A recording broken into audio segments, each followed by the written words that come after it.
La suppression des 500 000 postes de fonctionnaires et l'augmentation de la durée du travail. Cette question a été lourdement traitée au cours des débats de la primaire droite et centre. Amen. On ne va donc pas revenir sur la faisabilité Douteuse, ni la pertinence archi-douteuse, de la mesure, mais plutôt sur la contradiction dans laquelle s'ébroue et patauge le Fillon. Amen. Depuis la mise en place des 35 heures, la droite ne cesse de clamer que la réduction du temps de travail ne crée pas d'emploi.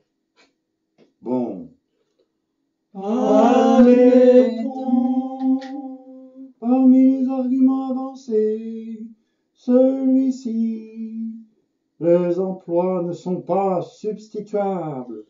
Pas du tout. Si je diminue le temps de travail des secrétaires, les heures ainsi libérées ne me permettent pas de créer le poste de chauffeur-livreur dont j'ai pourtant besoin.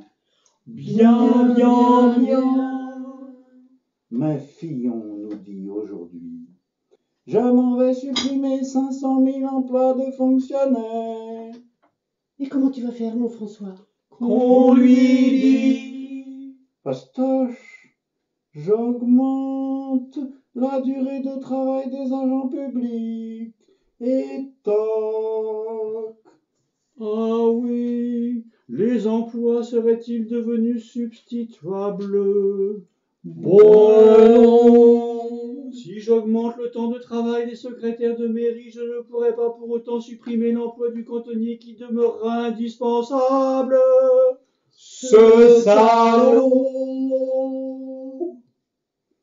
En fait, si le raisonnement concernant les effets de la durée du travail sur l'emploi marche dans un sens, il doit marcher dans l'autre. Si les 35 heures n'ont pas créé d'emploi, l'augmentation de la durée du travail ne permettra pas d'en supprimer.